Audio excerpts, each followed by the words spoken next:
ಈ ಹಿಂದಿನ ತರಗತಿಯಲ್ಲ ನಿಮಗೆ ಸಮತೋಲನ ಆಹಾರದ ಬಗ್ಗೆ ಮಾಹಿತಿಯನ್ನ ತಿಳಿಸ್ಕೊಟ್ಟಿದೆ. ಸಮತೋಲನ ಆಹಾರವನ್ನ ಯಾವ ರೀತಿಯಾಗಿ ಸೇವನೆ ಮಾಡಬೇಕು, ಸೇವನೆ ಮಾಡಿದ ಸಂದರ್ಭದಲ್ಲಿ ನಮ್ಮ ಶರೀರಕ್ಕೆ ಎಷ್ಟು ಅಗತ್ಯವಾದಂತ ಆಹಾರವನ್ನ ಎಷ್ಟು ಪ್ರಮಾಣದಲ್ಲಿ ತಿನ್ನಬೇಕು, ತಿಂದಾಗ ಅದು ನಮ್ಮಲ್ಲಿರ್ತಕ್ಕಂಥ ಪೌಷ್ಟಿಕಾಂಶಗಳು ಯಾವ ರೀತಿಯಾಗಿ ಉತ್ಪತ್ತಿ ಆಗುತ್ತೆ, ಅದೇ ರೀತಿಯಾಗಿ ಜೀವಸತ್ವಗಳು ಯಾವ ಬೆಳವಣಿಗೆ ಆಗುತ್ತೆ, ಸಮತೋಲನ ಆಹಾರವನ್ನ ಸೇವನೆ ಮಾಡಿದಂಥ ಸಂದರ್ಭದಲ್ಲಿ ನಮ್ಮ ಶರೀರದಲ್ಲಿ ಆಗ್ತಕ್ಕಂಥ ಬೆಳವಣಿಗೆಗಳು ಸ್ವಲ್ಪ ಜಾಸ್ತಿ ಮಟ್ಟ ತಿಂದ್ರೆ ಸ್ವಲ್ಪ ಆಹಾರವನ್ನ ಯಾವ ರೀತಿ ಆಗುತ್ತೆ ಅಂತ ಗೊತ್ತಿರ್ತಾನೆ. ಜಾಸ್ತಿ ಪ್ರಮಾಣದಲ್ಲಿ ಚೆನ್ನಾಗಿದ್ದಂತ ಆಹಾರವನ್ನ ತಿಂದಂತ ಸಂದರ್ಭದಲ್ಲಿ ನಿಮ್ಮಲ್ಲಿ ಶರೀರದಲ್ಲಿ ಆಗ್ತಕ್ಕಂತಹ ಬೆಳವಣಿಗೆ ಯಾವ ರೀತಿ ಆಗಿರುತ್ತೆ, ಒಂಥರ ಮೈಯೆಲ್ಲ ವಜೆ ಆದಂಗಾಗಿ ಭಾರ ಆದಂಗಾಗಿ ಇರ್ತಾನೆ. ಆಕ್ಟಿವ್ನೆಸ್ ಆಗಿರ್ತೀರಾ, ಲೇಜಿನೆಸ್ ಆಗಿರ್ತೀರಾ, ಹೌದಲ್ತಾನೆ? ಹೌದಾ ತಾನೆ? ಕಡಿಮೆ ಪ್ರಮಾಣದಲ್ಲಿ ತಿಂದಂತ ಸಮಯದಲ್ಲಿ ಏನಾಗಿತ್ತಂದ್ರೆ ಏನಾಗಿರ್ತೀರಿ, ನಿಶಕ್ತಿ ಅಂದ್ರೆ ಸುಸ್ತು ರೀತಿ, ಅದು ಒಂಥರ ಆಗಿದೆ. ಜಾಸ್ತಿ ತಿಂದ್ರೆ ಒಂಥರ ಆಗಿರ್ತೀರಿ, ಕಡಿಮೆ ಪ್ರಮಾಣದ ಆಹಾರವನ್ನ ಸೇವನೆ ಮಾಡೋ ಸಂದರ್ಭದಲ್ಲಿ ಸಹ ಒಂಥರ ಆಗಿದೆ. ಅದಕ್ಕೆ ನಮ್ಮ ಶರೀರ ಮತ್ತು ದೇಹಕ್ಕೆ ಎಷ್ಟು ಅನುಗುಣವಾಗಿ ಬೇಕೋ ಅಷ್ಟು ಪ್ರಮಾಣದ ಆಹಾರವನ್ನ ನಾವು ಸೇವನೆ ಮಾಡಬೇಕು. ಈ ಚೆನ್ನಾಗಿದ್ದಂತೂ ಜಾಸ್ತಿ ತಿನ್ನಲೇಬಾರದು. ಅದನ್ನ ಇನ್ನೊಂದ್ ಸ್ವಲ್ಪ ಸಮಯ ಬಿಟ್ಟು ತಿಂದ್ರೆ ಏನು ಪ್ರಾಬ್ಲಮ್. ಯಾಕಂದ್ರೆ ಆ ಸಮಯದಲ್ಲಿ ಇವಾಗ ಸಮಯದ ಅಭಾವ ಸ್ವಲ್ಪ ಜಾಸ್ತಿ ಆಗಿರ್ತಾನೆ, ಅಲ್ಲಿಗೆ ಗ್ಯಾಪ್ ಆಗಿರುತ್ತೆ. ಹಿಂದೆ ತಿಂದಿದ್ದ ಆಹಾರ ಒಂದ್ ಸ್ವಲ್ಪ ಜೀರ್ಣಕ್ರಿಯೆ ಆಗಿರುತ್ತೆ. ಅವಾಗ ಇನ್ನೂ ಸ್ವಲ್ಪ ತಿಂದ್ರೆ ಏನು ಸಮಸ್ಯೆ, ಅಲ್ಲಿಗೆ ಏನಾಗುತ್ತೆ, ಬ್ಯಾಲೆನ್ಸ್ ಆಗುತ್ತೆ. ಹೌದಾನೆ? ಅದೇ ರೀತಿಯಾಗಿ ಜಾಸ್ತಿ ಒಂದೇ ಸರಿಗೆ ತಿಂದ್ಬಿಟ್ರೆ ನಿಮ್ಮಲ್ಲಿರ್ತಕ್ಕಂಥ ಏನು ತಿಂದ್ರೂ ಸಹ ಉಪಯೋಗ ಇರಲ್ಲ. ನಮ್ಗೆ ಶರೀರಕ್ಕೆ ಎಷ್ಟು ಬೇಕೋ ಅಷ್ಟು ಪ್ರಮಾಣ ಮಾತ್ರ ಆಹಾರವನ್ನ ಜೀರ್ಣಕ್ರಿಯೆ ಆಗುತ್ತೆ. ನೀವು ಮಧ್ಯಾಹ್ನ ಚೆನ್ನಾಗಿ ಊಟ ಮಾಡ್ಬಿಡ್ತೀರಿ, ಈಗ ಚೆನ್ನಾಗಿದೆ, ಚೆನ್ನಾಗಿ ಊಟ ಮಾಡ್ಬಿಡ್ತೀರಿ, ಆದ್ರೆ ರಾತ್ರಿ ಊಟ ಮಾಡಲ್ಲ. ಯಾಕಂದ್ರೆ ಬೆಳಿಗ್ಗೆ ಊಟ ಮಾಡ್ತಕ್ಕಂಥ ಆಹಾರ ಜೀರ್ಣ ಪ್ರಕ್ರಿಯೆ ಆಗಿರುವುದಿಲ್ಲ. ಹೌದಾನೆ? ಅದನ್ನೇ ನೀವು ಮಧ್ಯಾಹ್ನ ಸರಿಯಾಗಿ ಊಟ ಮಾಡೋ ಸಂದರ್ಭದಲ್ಲಿ ನಿಮ್ಗೆ ಎಷ್ಟು ಬೇಕು ಅಷ್ಟು ಪ್ರಮಾಣದಲ್ಲಿ ಊಟವನ್ನು ಮಾಡಿದ್ರೆ ಸಂಜೆ ರಾತ್ರಿ ಊಟ ಮಾಡುವಂತ ಸಮಯದಲ್ಲಿ ಹಸಿವಾಗುತ್ತಾನೆ, ಅವಾಗ ಆಹಾರವನ್ನು ತಿನ್ಬಹುದು. ಅದನ್ನೇ ಯಥೇಚ್ಛವಾಗಿ ತಿನ್ನದ ಸಂದರ್ಭದಲ್ಲಿ ಅಲ್ಲಿಂದ ನಿಮ್ಮ ಜೀರ್ಣಕ್ರಿಯೆ ಆಹಾರ ಪೂರ್ಣ ಪ್ರಮಾಣ ಜೀರ್ಣಕ್ರಿಯೆ ಆಗುವವರೆಗೂ ಸಹ ನಿಮ್ಮಲ್ಲಿ ಬಾಡಿಯಲ್ಲಿ ಅಥವಾ ಶರೀರದಲ್ಲಿ ಕೆಲವು ವ್ಯತ್ಯಾಸಗಳು ಆಗ್ತಾನೆ ಇರ್ತಾವೆ. ಅದು ನಿಮ್ಗೆ ಒಂದ್ಸರಿ ಗೊತ್ತಾಗುತ್ತೆ, ಒಂದೊಂದ್ಸರಿ ಗೊತ್ತಾಗೋದಿಲ್ಲ. ಹೌದಾನೆ? ಜಾಸ್ತಿ ಪ್ರಮಾಣದ ಆಹಾರ ತಿಂದ್ರೆ ಅದು ಪೂರ್ತಿ ಡೈಜೆಷನ್ ಆಗೋವರೆಗೂ ನಿಮ್ಮ ಹತ್ರ ತೊಳಲಾಟ ಒದ್ದಾಟ ಇದ್ದೇ ಇರ್ತಾರೆ. ಇರುತ್ತೆ ನೋಡ್ರಿ, ನಿನ್ನೆ ಇದೇ ತರ ಹೇಳ್ತಾ ನಿಮಗೆ. ಅದಕ್ಕೆ ನಿಮ್ಮ ಶರೀರಕ್ಕೆ ಎಷ್ಟು ಪ್ರಮಾಣವಾಗಿ ಎಷ್ಟು ಅನುಗುಣವಾಗಿ ಆಹಾರ ಬೇಕೋ ಅಷ್ಟು ಪ್ರಮಾಣದಲ್ಲಿ ಮಾತ್ರ ಸೇವನೆ ಮಾಡ್ರಿ. ನಿಮ್ಗೂ ಚೆನ್ನಾಗಿ ತಿನ್ಬೇಕಂದ್ರೆ ಅದನ್ನ ಇನ್ನೊಂದ್ ಸ್ವಲ್ಪ ಸಮಯ ಬಿಟ್ಟು ಅದನ್ನ ಇನ್ನೊಂದ್ ಸ್ವಲ್ಪ ಆಹಾರವನ್ನ ಸೇವನೆ ಮಾಡ್ರಿ. ಅದೇ ಕಡಿಮೆ ಆಹಾರವನ್ನು ಸೇವನೆ ಮಾಡೋ ಸಂದರ್ಭದಲ್ಲಿ ಯಾಕೆ ತಿನ್ನಾಗಿರ್ತೀರಿ, ಆದ್ರೂ ತಿನ್ನಲ್ಲ. ಯಾಕಂದ್ರೆ ಅಸಿಡಿಟಿ ಗ್ಯಾಸ್ಟ್ರಿಕ್ ಆಗುತ್ತೆ, ಸಮಯದ ಅಭಾವ ಜಾಸ್ತಿ ಆಗುತ್ತೆ. ಅಂತ ಸಂದರ್ಭದಲ್ಲಿ ಚೆನ್ನಾಗಿರೋ ಅಂತ ತಿನ್ನಲ್ಲ, ಸಾಕಂತ ಬಿಟ್ಬಿಡ್ತೀರಿ. ಅಷ್ಟೊತ್ತಿಗೆ ಏನಾಗುತ್ತೆ, ಆಹಾರ ಪ್ರಮಾಣ ಅಲ್ಲಿಂದ ಅಲ್ಲಿಗೆ ಗ್ಯಾಪ್ ಆಗಿ ಕಡಿಮೆ ಸಮಯದಲ್ಲಿ ಅದು ಜೀರ್ಣ ಪ್ರಕ್ರಿಯೆ ಆಗುತ್ತೆ. ಇನ್ನು ನೀವು ಸ್ವಲ್ಪ ಲೇಟ್ ಊಟ ಮಾಡುವಂತ ಆಹಾರ ಸೇವನೆ ಮಾಡೋ ಸಮಯ ಸ್ವಲ್ಪ ಜಾಸ್ತಿ ಇರುತ್ತೆ. ಅದಕ್ಕಿಂತ ಮುಂಚೆನೆ ಅದು ಜೀರ್ಣ ಪ್ರಕ್ರಿಯೆ ಆಗಿರ್ತದೆ. ಅಲ್ಲಿಂದ ಅಲ್ಲಿಗೆ ನಿಮ್ಗೆ ಏನಾಯ್ತು, ಶಕ್ತಿ ಸುಸ್ತಾಗುತ್ತಾನೆ, ಆಗುತ್ತಿಲ್ಲನ್ರಿ? ಯಾಕಂದ್ರೆ ಕಡಿಮೆ ಪ್ರಮಾಣದ ಆಹಾರ ಸೇವನೆ ಮಾಡಿದಿರಿ. ಈಗ ಮಧ್ಯಾಹ್ನ ಊಟ ಮಾಡಿದಿರಿ, ಮತ್ತೆ ಊಟ ಮಾಡಿದ್ರೆ ನೀವು ರಾತ್ರಿ ಊಟ ಮಾಡೋದು. ಮಧ್ಯಾಹ್ನ ಊಟ ಮಾಡುವಂತ ಸಂದರ್ಭದಲ್ಲಿ ಏನ್ ಮಾಡ್ತೀರಿ, ಕಡಿಮೆ ಪ್ರಮಾಣದಲ್ಲಿ ಆಹಾರವನ್ನ ಸೇವನೆ ಮಾಡ್ತೀರಿ. ಯಾಕಂದ್ರೆ ಚೆನ್ನಾಗಿರುತ್ತೋ ಅಥವಾ ಯಾರೇನು ಮಾಡ್ತೋ ನಾವು ಡಯಟ್ ಮಾಡ್ತೀವಿ ಅಂತ. ಅಲ್ಲಿಂದ ಅಲ್ಲಿಗೆ ಮತ್ತೆ ರಾತ್ರಿ ಊಟ ಮಾಡುವವರಿಗೆ ಇಷ್ಟು ಸಮಯ ಇದ್ದೇ ಇರ್ತಾನೆ. ಎಷ್ಟು ಸಮಯಕ್ಕೆ ಎಷ್ಟು ಪ್ರಮಾಣದ ಊಟ ಮಾಡ್ತಾ ಅಷ್ಟು ಸಮಯಕ್ಕಿಂತ ಕೆಳಗಿದ್ರಲ್ಲೇ ಆಹಾರದ ಜೀರ್ಣಕ್ರಿಯೆ ಆಗಿರುತ್ತೆ. ಇನ್ನು ನೀವು ಊಟ ಮಾಡೋ ಸಮಯ ಇನ್ನೊಂದ್ ಸ್ವಲ್ಪ ಜಾಸ್ತಿ, ಅಲ್ಲಿಗೆ ಏನಾಗುತ್ತೆ, ನಿಮಗೆ ಹಸಿವಾಗುತ್ತೆ, ಸುಸ್ತಾಗುತ್ತೆ. ಹೌದಾನೆ? ಹೌದಿಲ್ಲನ್ರಿ? ಯಾಕಂದ್ರೆ ನೀವು ಊಟ ಮಾಡುವಂತ ಸಮಯದಲ್ಲಿ ವ್ಯತ್ಯಾಸ ಇದ್ದೇ ಇರ್ತಾನೆ. ಅಷ್ಟು ನೀವೆಷ್ಟು ಪ್ರಮಾಣ ಸ್ವಲ್ಪ ಪ್ರಮಾಣ ಊಟ ಮಾಡಿದ ಸಂದರ್ಭದಲ್ಲಿ ಅದು ಅಷ್ಟು ಬೇಗ ಪ್ರಕ್ರಿಯೆ ಆಗುತ್ತೆ, ಅಂದ್ರೆ ಜೀರ್ಣ ಪ್ರಕ್ರಿಯೆ ಆಗುತ್ತೆ. ಹಾಗಾಗಿ ನಮ್ಮ ಸಮತೋಲನ ಆಹಾರ ಯಾವ ರೀತಿ ಆಗ್ತದೆ, ನಮ್ಮ ಶರೀರಕ್ಕೆ ಮತ್ತು ನಮ್ಮ ದೈಹಿಕ ಚಟುವಟಿಕೆ ಅಥವಾ ಶಕ್ತಿಗೆ ಅನುಸಾರವಾಗಿ ನಮ್ಗೆ ಎಷ್ಟು ಪ್ರಮಾಣದಲ್ಲಿ ಆಹಾರ ಬೇಕೋ ಅಷ್ಟು ಪ್ರಮಾಣದಲ್ಲಿ ನಾವು ಆಹಾರವನ್ನ ಸೇವನೆ ಮಾಡಬೇಕಾಗುತ್ತೆ. ಮತ್ತು ಆಹಾರವನ್ನ ಸೇವನೆ ಮಾಡುವಂತ ಸಂದರ್ಭದಲ್ಲಿ ನಾವು ಪೌಷ್ಟಿಕಾಂಶಗಳಿರ್ತಕ್ಕಂಥ ಆಹಾರವನ್ನ ಮಾತ್ರ ಸೇವನೆ ಮಾಡಬೇಕು. ಅದರಲ್ಲಿರ್ತಕ್ಕಂಥ ಆಹಾರವನ್ನು ಸೇವನೆ ಮಾಡಿದಾಗ ನಮ್ಮಲ್ಲಿರ್ತಕ್ಕಂಥ ಶರೀರದಲ್ಲಿರ್ತಕ್ಕಂಥ ಎಲ್ಲಾ ಬಾಡಿ ಇರ್ತಕ್ಕಂಥ ಎಲ್ಲಾ ಅಂಗಾಂಗಗಳಿರ್ತಾವಲ್ಲ ಅವಕ್ಕೆಲ್ಲ ಶಕ್ತಿ ಬೇಕಾನೆ. ಹಾಗಾಗಿ ನಾವು ಪೌಷ್ಟಿಕಾಂಶಗಳಿರ್ತಕ್ಕಂಥ ಆಹಾರವನ್ನ ಮಾತ್ರ ಸೇವನೆ ಮಾಡಬೇಕು. ಜೀವಸತ್ವಗಳಿರ್ತಕ್ಕಂಥ ಆಹಾರವನ್ನ ಸೇವನೆ ಮಾಡಬೇಕು. ಆಹಾರವನ್ನು ಬಿಟ್ಟು ಬೇರೆ ಆಹಾರವನ್ನ, ಅದಕ್ಕೆ ಜೀವಸತ್ವ ಅಥವಾ ಪೌಷ್ಟಿಕಾಂಶಗಳ ಇಲ್ಲದೆ ಇರ್ತಕ್ಕಂಥ ಆಹಾರವನ್ನು ಸೇವನೆ ಮಾಡಿದಾಗ ಅದು ನಮ್ಮ ಬಾಯಿ ಚಪಲಕ್ಕೆ ಮಾತ್ರ ಆಹಾರ ಸೇವನೆ ಮಾಡಾಗೈತೆ.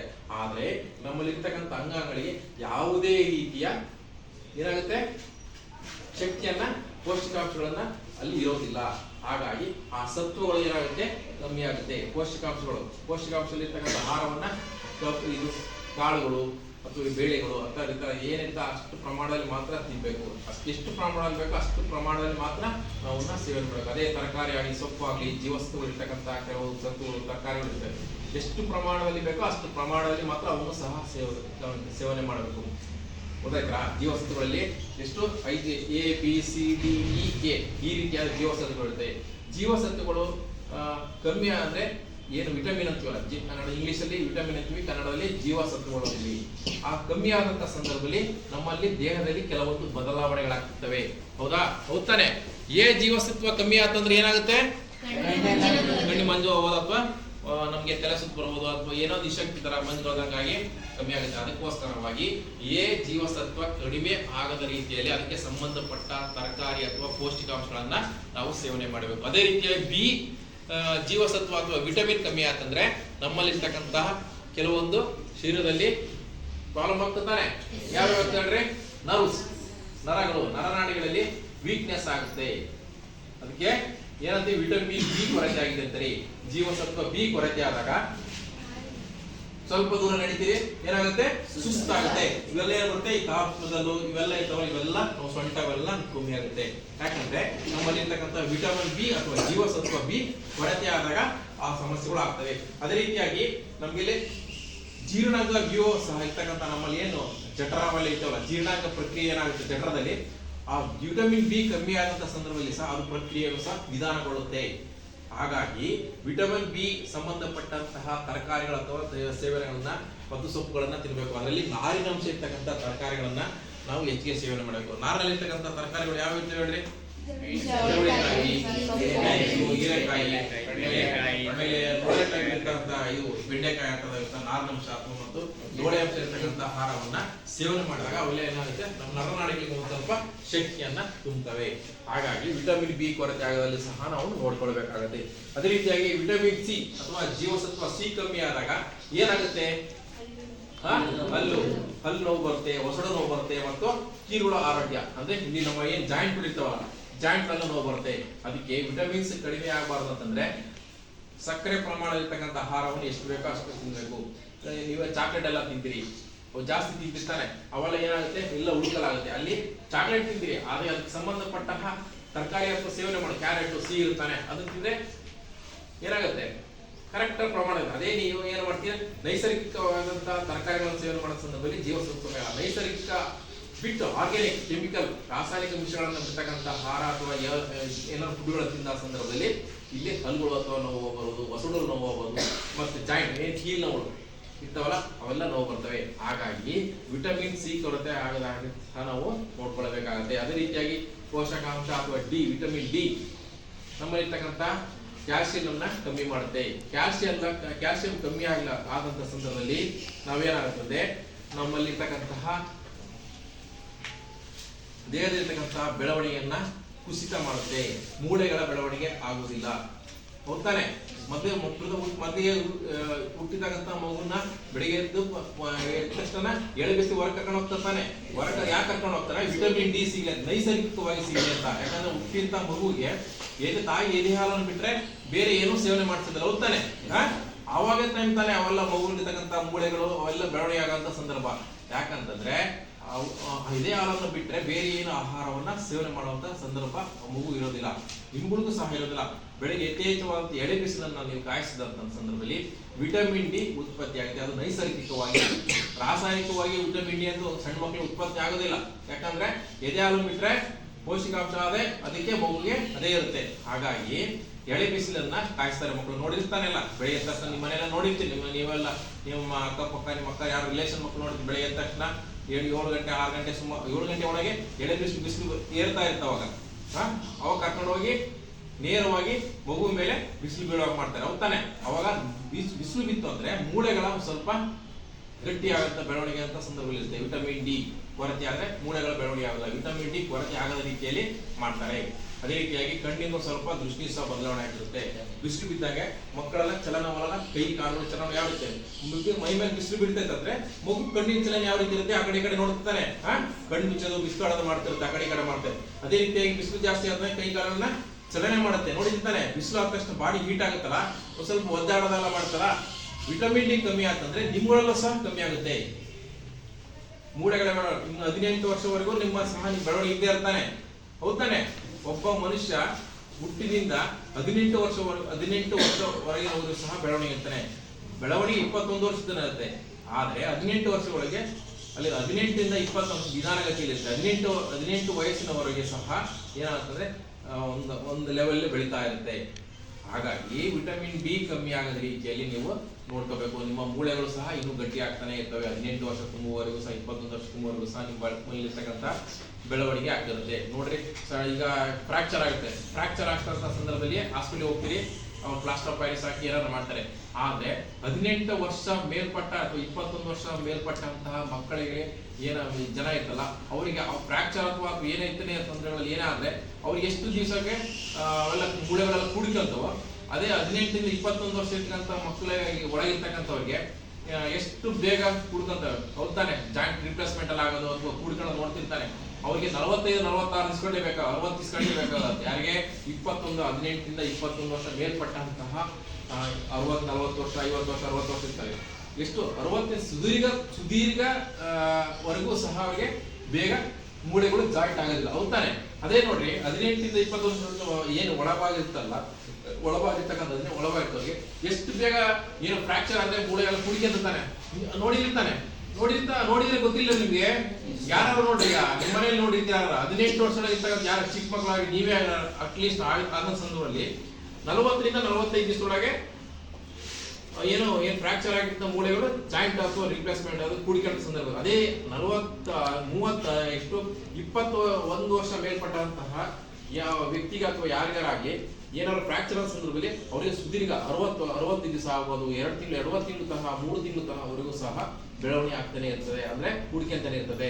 ಯಾಕಂದ್ರೆ ಅವ್ರ ಅಲ್ಲಿಗೆ ಬೆಳವಣಿಗೆ ನಿಂತಿರುತ್ತೆ, ಸ್ವಲ್ಪ ಮೂಳೆಗಳು ಗಟ್ಟಿಯಾಗಿರುತ್ತೆ. ಆದ್ರೆ ನಿಮ್ಮಲ್ಲಿ ಮೂಳೆ ಪ್ರಮಾಣ ಗಟ್ಟಿ ಇರೋದಿಲ್ಲ, ಸ್ಮೂತ್ ಅಲ್ಲಿ ಇರುತ್ತೆ, ಬೇಗ ರಿಪ್ಲೇಸ್ಮೆಂಟ್ ಅಥವಾ ಜಾಯಿಂಟ್ ಆಗಂತ ಚಾನ್ಸಸ್ ಇರುತ್ತೆ. ಹಾಗಾಗಿ ವಿಟಮಿನ್ ಡಿ ಕಮ್ಮಿ ಆಗದ ರೀತಿಯಲ್ಲಿ ನೀವು ನೋಡ್ಕೊಳ್ಬೇಕು. ಅದಕ್ಕೆ ಸಂಬಂಧಪಟ್ಟಂತಹ ತರಕಾರಿ ಔಷಧಗಳನ್ನ ಸಹ ನೀವು ಕಮ್ಮಿ ಆಗಬೇಕು. ಇವೆಲ್ಲ ಆಹಾರವನ್ನ ಸೇವನೆ ಪದ್ಧತಿಯಲ್ಲಿ ನೀವು ಸ್ವಲ್ಪ ವ್ಯತ್ಯಾಸ ಆದ ಸಂದರ್ಭದಲ್ಲಿ ಅಥವಾ ನಿಮ್ಮ ಶರೀರದಲ್ಲಿ ಏನೇ ವ್ಯತ್ಯಾಸವಾದ ಸಂದರ್ಭದಲ್ಲಿ ಹಾಸ್ಪಿಟಲ್ ಹೋದಂತ ಸಂದರ್ಭದಲ್ಲಿ ಡಾಕ್ಟರ್ಗಳು ನಿಮ್ಗೆ ಹೇಳ್ತಿರ್ತಾರೆ, ವಿಟಮಿನ್ ಎ ಕಮ್ಮಿ ಐತೆ, ಬಿ ಕಮ್ಮಿ ಐತೆ, ಸಿ ಕಮ್ಮಿ ಐತೆ, ಡಿ ಕಮ್ಮಿ ಐತೆ, ಈ ತರ ಕಮ್ಮಿ ಐತೆ ಅಂತ ಹೇಳ್ತಾರೆ. ಅದಕ್ಕೆ ಏನ್ ಮಾಡ್ತಾರೋ ಆ ಸಂಬಂಧಪಟ್ಟಂತಹ ಮಾತ್ರೆಗಳ ಔಷಧಗಳನ್ನ ನೀಡ್ತಾರೆ. ಅದನ್ನೇ ನಾವು ಮೊದಲಿಂದ ಆಹಾರ ಸೇವನೆ ಬಳಸ್ಕೊಂಡು ಬಂದ್ರೆ ಈ ಯಾವ ಅಂಶಗಳು ಸಹ ಕೊರತೆ ಆಗುದಿಲ್ಲ. ಹೌದಾನೆ? ಕೊರತೆ ಆದ ಸಂದರ್ಭದಲ್ಲಿ ಅವ್ರು ಏನ್ ಮಾಡ್ತೀರಿ, ಹಾಸ್ಪಿಟಲ್ ಹೋಗ್ತೀರಿ, ಸುಸ್ತಾಗತ್ತಾಗಂತದ್ದು ಅವ್ರು ಕೊಡದೆ ನಿಮ್ಗೆ ವಿಟಮಿನ್ ಇರ್ತಕ್ಕಂಥ ಮಾತ್ರೆಗಳನ್ನ ಅಥವಾ ಔಷಧಗಳನ್ನ ಇಂಜೆಕ್ಷನ್ ನೀಡ್ತಾರೆ. ಅದೇ ರೀತಿಯಾಗಿ ಪೋಷಕಾಂಶ ಇ ಅಥವಾ ವಿಟಮಿನ್ ಇ ಕಮ್ಮಿ ಆದ್ರೆ ಏನಾಗುತ್ತೆ, ನಮ್ಮಲ್ಲಿರ್ತಕ್ಕಂಥ ಶರೀರದ ಜೀವಕೋಶಗಳ ಸಹ ರಕ್ಷಿಸುತ್ತೆ ಅಥವಾ ಕಡಿಮೆ ಆದ್ರೆ ರಕ್ಷಿಸೋದಕ್ಕೆ ಆಗುದಿಲ್ಲ. ವಿಟಮಿನ್ ಇ ಕಮ್ಮಿ ಆದ್ರೆ ನಮ್ಮಲ್ಲಿರ್ತಕ್ಕಂಥ ಶರೀರತಕ್ಕಂಥ ಜೀವಕೋಶಗಳು ಅಂದ್ರೆ ಲಿವರ್, ಕಿಡ್ನಿ ಅಲ್ಲಿರ್ತಕ್ಕಂಥ ಕೆಲವೊಂದು ಜೀವಕೋಶಗಳು ಇರ್ತಕ್ಕಂಥ ದೇಹ ಶರೀರ ಇರ್ತಕ್ಕಂಥ ಕೆಲವೊಂದು ಜೀವಕೋಶಗಳು ಇರ್ತಾರೆ. ವಿಟಮಿನ್ ಇ ಕಮ್ಮಿ ಆತಂದ್ರೆ ಅವೆಲ್ಲ ಏನಾಗುತ್ತೆ, ರಕ್ಷಣೆ ಮಾಡೋಕ್ಕಾಗೋದಿಲ್ಲ. ಅವೆಲ್ಲ ಏನಾಗುತ್ತೆ, ಡ್ಯಾಮೇಜ್ ಆಗಂತ ಸಂದರ್ಭ ಇರುತ್ತೆ. ಅದಕ್ಕೋಸ್ಕರ ವಿಟಮಿನ್ ಇ ಕಮ್ಮಿ ಆಗೋದನ್ನ ನಾವು ನೋಡ್ಕೊಳ್ಬೇಕಾಗುತ್ತೆ. ಇವೆಲ್ಲ ಹಾಸ್ಪಿಟಲ್ ಹೋಗಿರ್ತೀವಿ, ವೈದ್ಯರ ಬಳಿ ಹೋಗಿ ಏನೋ ಒಂದು ಕಾಯಿಲೆ ಆಗಿತ್ತು, ಹೋಗಿತ್ತು, ಅವ್ರು ಏನ್ ಮಾಡ್ತಾರೆ, ಇವನ್ನೆಲ್ಲ ಚೆಕ್ ಮಾಡಕ್ ಕಳಿಸ್ತಾನೆ, ಲ್ಯಾಬಿಗೆ ಕಳಿಸ್ಬಿಟ್ಟು ಇದನ್ನ ಚೆಕ್ ಮಾಡಿಸ್ಕೊಂಡ್ ಬರಪ್ಪ ಅಂತಾರೆ. ವಿಟಮಿನ್ ಎ ಕಮ್ಮಿ ಆಯ್ತು, ಇ ಕಮ್ಮಿ ಆಯ್ತು ಅಂದ್ರೆ ಇಲ್ಲಿ ಕಿಡ್ನಿ ಅಥವಾ ಏನಾದ್ರು ನೋವಾಯ್ತು, ಲಿವರ್ ಅಥವಾ ಹೊಟ್ಟೆ ಒಳಗೆ ಜಠರ ಏನೋ ಪ್ರಾಬ್ಲಮ್ ಆಗಿತ್ತು ಅಂತ ಸಂದರ್ಭದಲ್ಲಿ ಅದನ್ನ ತೋರ್ಸಕ್ಕಂತ ಸಂದರ್ಭದಲ್ಲಿ ಇದನ್ನ ವಿಟಮಿನ್ ತೋರ್ಸ್ಕೊಂಡ್ ಬರೋದು ಕಳಿಸ್ತಾರೆ. ಅವಾಗ ಬ್ಲಡ್ ಚೆಕ್ಅಪ್ ಅದರಲ್ಲಿ ಯಾವ್ದೋ ಒಂದು ಕೊರತೆ ಆದ ಸಂದರ್ಭದಲ್ಲಿ ಆ ತರ ಆಗುತ್ತೆ. ಆ ಸಂದರ್ಭದಲ್ಲಿ ಅವ್ರು ಏನ್ ಮಾಡ್ತಾರೆ, ಅದಕ್ಕೆ ಸಂಬಂಧಪಟ್ಟ ಹಾಗೆ ಔಷಧ ನೀಡ್ತಾರೆ. ಹೌದಾನೆ? ಬ್ಲಡ್ ಸರ್ಕ್ಯುಲೇಷನ್ ಆದಷ್ಟೇ ನಿಮ್ಮಲ್ಲಿ ಇರ್ತಕ್ಕಂಥ ಏನಾಗುತ್ತೆ, ನೀವು ಚೆನ್ನಾಗಿರ್ತೀರಿ. ಬ್ಲಡ್ ಸರ್ಕ್ಯುಲೇಷನ್ ಆಗಿಲ್ಲ ಅಂದ್ರೆ ಏನು ಮಾಡೋಕ್ಕಾಗಲ್ಲ. ಅಂದ್ರೆ ಅಲ್ಲಿ ನಿಮ್ಮಲ್ಲಿ ಇರ್ತಕ್ಕಂಥ vitamin white blood cells, red blood cells, ಆಮೇಲೆ ಏನೇ ಇರ್ತಾರೋ ಅವೆಲ್ಲ ಕಮ್ಮಿ ಆದಂತಂದ್ರೆ ಇವೆಲ್ಲ ವ್ಯತ್ಯಾಸಗಳಾಗ್ತವೆ. ಅದೇ ರೀತಿಯಾಗಿ ವಿಟಮಿನ್ ಕೆ ಕಮ್ಮಿ ಆತಂದ್ರೆ ರಕ್ತ ಹೆಪ್ಪುಗಟ್ಟಾಗುತ್ತೆ. ಅಂದ್ರೆ ಏನಂತೆ ಒಂದ್ ಸ್ವಲ್ಪ ಈ ಕಡೆ ಬ್ಲಡ್ ಸರ್ಕ್ಯುಲೇಷನ್ ಇಲ್ಲಿ ವಿಟಮಿನ್ ಕೆ ಅಂತ ಇಲ್ಲಿ ಹೆಪ್ಪುಗಟ್ಟಂತ ಹೋಗುತ್ತೆ. ಅದು ನಿಮ್ಗೆ ಗೊತ್ತಾಗಲ್ಲ. ಹೆಪ್ಪುಗಟ್ಟಂತಾಗಿ ನಿಮ್ಗೆ ಕೈಯಲ್ಲಿ ಅಥವಾ ಕಾಲಲ್ಲಿ ಯಾವ ಸಂದರ್ಭ ಎಲ್ಲಿರುತ್ತೋ ಅಲ್ಲಿ ಸೆನ್ಸ್ ಇರೋದಿಲ್ಲ, ಅಂದ್ರೆ ಚಲನೆ ಇರೋದಿಲ್ಲ. ಇನ್ನೇ ನೋಡೋದಕ್ಕೆ ಕೈ ಕಾಲು ಇರುತ್ತೆ, ಆದ್ರೆ ಅಲ್ಲಿ ಏನಾಗುತ್ತೆ, ಅಲ್ಲಿ ರಕ್ತ ಸಂಚಲನ ಆಗಿದೆ, ರಕ್ತ ಹೆಪ್ಪುಗಟ್ಟಾಗುತ್ತೆ. ಅದು ಕೊನೆಗೆ ಏನಾಗುತ್ತೆ, ಸ್ಟ್ರೋಕ್ ಅಥವಾ ಪಾರ್ಶ್ವವಾಯು ಅಂತೆಲ್ಲ ಆಗುವಂತ ಚಾನ್ಸಸ್ ಇರುತ್ತೆ. ಅದೇ ರೀತಿಯಾಗಿ ಹಾರ್ಟ್ ಅಟ್ಯಾಕ್ ಒಳಗೂ ಸಹ ಒಳಗಾಗಂತ ಚಾನ್ಸಸ್ ಇರುತ್ತೆ. ಅಥವಾ ಅಂಗವೈಕಲ್ಯವು ಸಹ ಆಗುವಂತ ಸಂದರ್ಭ ಇರುತ್ತೆ. ಹೌದಾನೆ, ವಿಟಮಿನ್ ಕೆ ಕಮ್ಮಿ ಆಗ್ತದೆ. ಅದಕ್ಕೆ ಸಂಬಂಧಪಟ್ಟ ತರಕಾರಿ ಅಥವಾ ಸೊಪ್ಪುಗಳನ್ನ ನಾವು ತಿನ್ಬೇಕು. ಅವು ತಿನ್ಬೇಕು ಅಂದ್ರೆ ಸರಿ ಸಮ ಪ್ರಮಾಣ, ಜಾಸ್ತಿನೂ ತಿನ್ಬಾರ್ದು, ಕಡಿಮೆ ತಿನ್ಬಾರ್ದು. ನೀವು ಎಪ್ಪುಗಟ್ಟಿನ ಸಂದರ್ಭದಲ್ಲಿ ಕೆಲವೊಂದು ಸೊಪ್ಪುಗಳು ಅಥವಾ ತರಕಾರಿ, ಆ ಸೊಪ್ಪುಗಳೆಲ್ಲ ತಿನ್ಬಾರ್ದು ಅಂತಂತಾರೆ. ಆ ಸೊಪ್ಪು ಏನಾಗುತ್ತೆ, ಗಟ್ಟಿ ಮಾಡುತ್ತೆ. ಬ್ಲಡ್ ನಮಗೆ ತೆಳುವಾಗಿ ಹೋದ್ರೆ ಏನೋ ನೀರಿನಾಗೆ ಸರಾಗವಾಗಿ ಚಲನೆ ಮಾಡ್ತಿರಬೇಕು. ಹಾಗಾಗಿ ಕೆಲವೊಂದು ಆ ಎಪ್ಪುಗಟ್ಟ ಸಂದರ್ಭದಲ್ಲಿ ವೈದ್ಯರ ಬಳಿ ಹೋದಾಗ ಈ ಒಂದು ಕೆಲವೊಂದು ತರಕಾರಿ ಅಥವಾ ಸೊಪ್ಪುಗಳನ್ನ, ಕೆಲವೊಂದು ಆಹಾರವನ್ನ ಸೇವನೆ ಮಾಡಬೇಡ್ರಿ ಅಂತಾರೆ. ಯಾಕಂದ್ರೆ ನಿಮ್ಮ ರಕ್ತ ಎಪ್ಪುಗಟ್ಟಾಗಿರ್ತಾ ಕೊಡೋ ಟ್ರೀಟ್ಮೆಂಟ್ ಸರಾಗವಾಗಿ ರಕ್ತ ಚಲನೆ ಆಗಬೇಕಾಗುತ್ತೆ. ಅದಕ್ಕೆ ಎ ವಿಟಮಿನ್ ಅಥವಾ ಕಮ್ಮಿ ಆಗದ ರೀತಿಯಲ್ಲಿ ನಾವು ಆಹಾರವನ್ನ ಸೇವನೆ ಮಾಡಬೇಕು. ಇದಿಷ್ಟು ಸಮತೋಲನದಲ್ಲಿ ಬರ್ತಕ್ಕಂತಹ ಜೀವಸತ್ವಗಳು ಮತ್ತು ಇದ್ರ ಬಗ್ಗೆ ಹಿಂದಿನ ತರಗತಿಯಲ್ಲಿ. ಅದೇ ರೀತಿಯಾಗಿ ಈಗ ಖನಿಜ ವಸ್ತುಗಳು, ಕ್ಯಾಲ್ಸಿಯಂ ಅಂತಾರಲ್ಲ, ಹಿಂಗೆ ನಮ್ಗೆ ಜೀವಸತ್ವಗಳು ಬೇಕು. ಮಿನರಲ್ಸ್, ಖನಿಜ ಅಂತಾರಲ್ಲ, ಮಿನರಲ್ಸ್ ಅಂತ ಇರ್ತಾನೆ. ಕನ್ನಡದಲ್ಲಿ ಖನಿಜ ಅಂತಾರೆ, ಇಂಗ್ಲಿಷ್ ಅಲ್ಲಿ ಮಿನರಲ್ಸ್. ನಾನು ಏನೇ ಆಗ್ಲೇ ಹೇಳ್ತಿದ್ದೆ ನಿಮಗೆ, ಚೂಯಿಂಗಮ್ಗಳು ಅಂತವರೆಲ್ಲ ಅವನ್ನೆಲ್ಲ ತಿನ್ಬೇಡ್ರಿ ಅನ್ಬೇಡ್ರಿ ಅಂತ ಹೇಳ್ತಿದ್ದಾನೆ. ನೀರಿನ ಅಂಶ ಕಮ್ಮಿ ಆಗುತ್ತೆ ಅಂತ ಹೇಳ್ತಿರಲ್ಲ, ಹೌದಾನೆ. ಇದನ್ನೇ ನಾವು ಇಲ್ಲಿ ಖನಿಜ ಅಂತೀವಿ, ಮಿನರಲ್ಸ್ ಅಂತೀವಿ. ಮಿನರಲ್ಸ್ ಅಲ್ಲಿ ನಾವು ಕೆಲವೊಂದು ನೋಡ್ಬೋದು. ಅದರಲ್ಲಿ ಕಬ್ಬಿಣಾಂಶ ಕಮ್ಮಿ ಆದ್ರೆ ಏನಾಗುತ್ತೆ ಅನ್ನೋದು ನೋಡೋಣ. ಅದೇ ರೀತಿಯಾಗಿ ಕ್ಯಾಲ್ಸಿಯಮ್ಮು, ಸೋಡಿಯಮ್ಮು,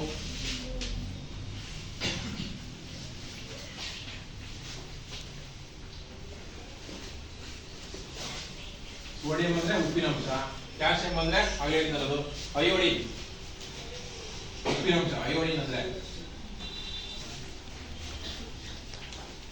ಇವು ಖನಿಜಗಳಲ್ಲಿ ಬರ್ತಕ್ಕಂತಹ ವಸ್ತುಗಳು.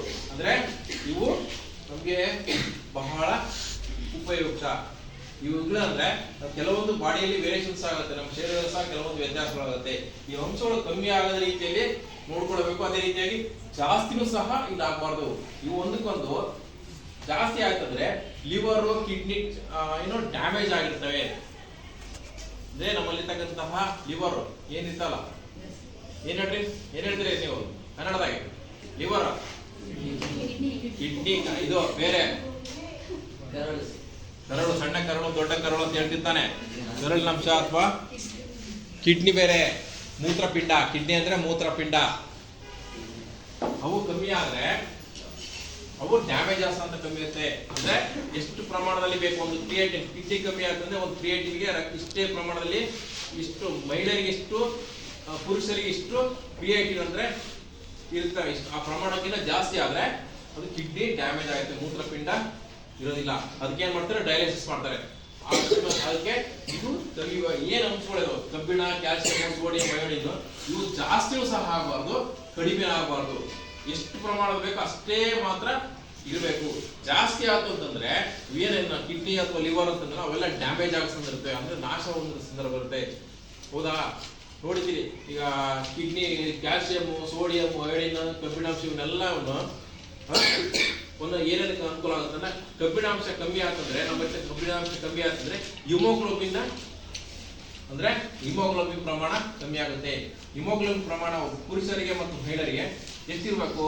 12 ಮಹಿಳೆಯರಿಗೆ 12 ತನ ಇದ್ರೆ ನಾರ್ಮಲ್, ಅದು 12 ಮೇಲೆ ಇರಬೇಕು. ಪುರುಷರಿಗೆ 14 ಮೇಲೆ ಇರಬೇಕು. ಅದ್ರ ಪುರುಷರಿಗೆ 12 ತನ ಇದ್ರೆ ನಡೆಯುತ್ತೆ, ಮಹಿಳೆಯರಿಗೆ 14ರಿಂದ 14 ತನ ಇರಬೇಕು. ಯಾಕಂದ್ರೆ ಅವರು ತಿಂಗಳ ಏನಾದ್ರು ಪ್ರಾಬ್ಲಮ್ ಇರ್ತಾರಲ್ಲಿ ಆ ಸಂದರ್ಭದಲ್ಲಿ ಅದನ್ನ ಲೆವೆಲ್ ಆಗಬೇಕು ಅಂತಂದ್ರೆ ಹಿಮೋಗ್ಲೋಬಿನ್ ಪ್ರಮಾಣ ಕಮ್ಮಿ ಆಗಬಾರ್ದು. ಹಿಮೋಗ್ಲೋಬಿನ್ ಪ್ರಮಾಣ ಕಮ್ಮಿ ಆಗ್ತಂದ್ರೆ ಸುಸ್ತಾಗುತ್ತೆ. ಹಿಮೋಗ್ಲೋಬಿನ್ ಅಂದ್ರೆ ಹಿಮೋಗ್ಲೋಬಿನ್ ರಕ್ತ, ನಮ್ಮಲ್ಲಿರ್ತಕ್ಕಂಥ ವೈಟ್ ಬ್ಲಡ್ ಅಥವಾ ರೆಡ್ ಸೆಲ್ಸ್ ಅಂತೀವಲ್ಲ, ಆ ಪ್ರಮಾಣ ಕಮ್ಮಿ ಆಗಬಾರ್ದು. ಬಿಳಿ ರಕ್ತ ಕಣಗಳು, ಕೆಂಪು ರಕ್ತ ಕಣ ಕೇಳಿರ್ತಾನೆ ಹೈಸ್ಕೂಲಲ್ಲ ನೀವೆಲ್ಲ. ಆ ಬಿಳಿ ರಕ್ತ ಕಣ ಮತ್ತು ಕೆಂಪು ರಕ್ತ ಕಣ ಕಮ್ಮಿ ಆದ ಸಂದರ್ಭದಲ್ಲಿ ನಮ್ಮ ಹಿಮೋಗ್ಲೋಬಿನ್ ಇರ್ತಕ್ಕಂಥ ರಕ್ತದ ಪ್ರಮಾಣ ಕಡಿಮೆ ಆಗುತ್ತೆ. ಅಂದ್ರೆ ಜೀವಸತ್ವಗಳು ಏನೇ ಜೀವಕೋಶಗಳು ಇರ್ತಾವಲ್ಲ ಅವೆಲ್ಲ ಕಡಿಮೆ ಆಗ್ತಂದ್ರೆ ನಮ್ಗೆ ಸುಸ್ತಾಗುತ್ತೆ, ನಿಶಕ್ತಿ ಆಗೋ ಸಂದರ್ಭ ಇರುತ್ತೆ. ಆಮೇಲೆ ನಮ್ಮ ಬೆಳವಣಿಗೆ ಇರಲ್ಲ, ವೀಕ್ನೆಸ್ ಆಗ್ತೀವಿ.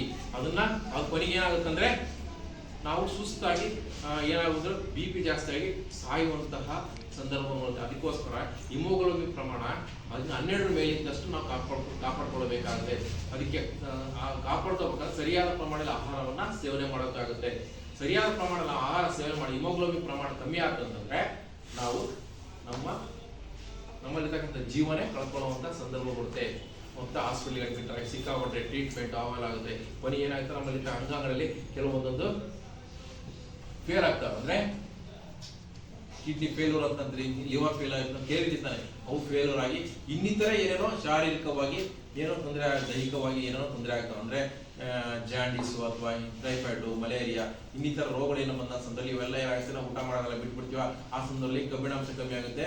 ಅವೆಲ್ಲ ಕಮ್ಮಿ ಆದಂತಹ ಸಂದರ್ಭದಲ್ಲಿ ಹಿಮೋಗ್ಲೋಬಿನ್ ಪ್ರಮಾಣ ಕಮ್ಮಿ ಆದ ಸಂದರ್ಭದಲ್ಲಿ ಕೆಲವೊಂದು ತೊಂದರೆಗಳು ಸಹ ಒಳಗಾಗುತ್ತೆ. ಹಾಗಾಗಿ ಕಬ್ಬಿಣಾಂಶ ಎಷ್ಟು ಪ್ರಮಾಣದಲ್ಲಿ ಬೇಕೋ ಅಷ್ಟು ಪ್ರಮಾಣದಲ್ಲಿ ನಾವು ನೋಡಬೇಕು.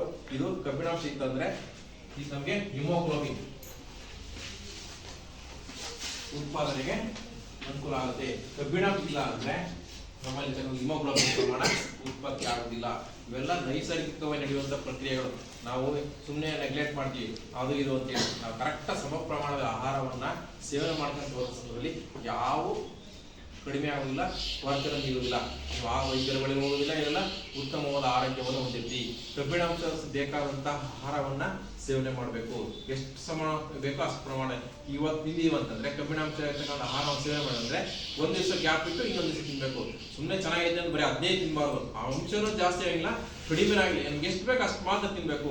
ಅದೇ ರೀತಿಯಾಗಿ ಕ್ಯಾಲ್ಸಿಯಂ ಅಂತಂತಲ್ಲ, ಕ್ಯಾಲ್ಸಿಯಂ ಕಮ್ಮಿ ಆಗ್ತಂತಂದ್ರೆ ಏನಾಗುತ್ತೆ ಅಂತಂದ್ರೆ ಹಲ್ಲು, ಸ್ನಾಯು ಮತ್ತು ಎಲುಬುಗಳ ಆರೋಗ್ಯಕ್ಕೆ ಏನು ಆಗಿರ್ತಕ್ಕಂಥ ಇದಾಗುತ್ತೆ. ಎಲುಬುಗಳು, ನಮ್ಮಲ್ಲಿರ್ತಕ್ಕಂಥ ಎಲುಬುಗಳು, ಹಲ್ಲು ಅಥವಾ ಸ್ನಾಯುಗಳು ಇರ್ತಾವಲ್ಲ, ಅವೆಲ್ಲ ಕ್ಯಾಲ್ಸಿಯಂ ಕಮ್ಮಿ ಆಗ್ತಂದ್ರೆ ನಾವೆಲ್ಲ ಬರುತ್ತೆ, ಹಲ್ಲು ನೋವು ಬರುತ್ತೆ ಅಂತ.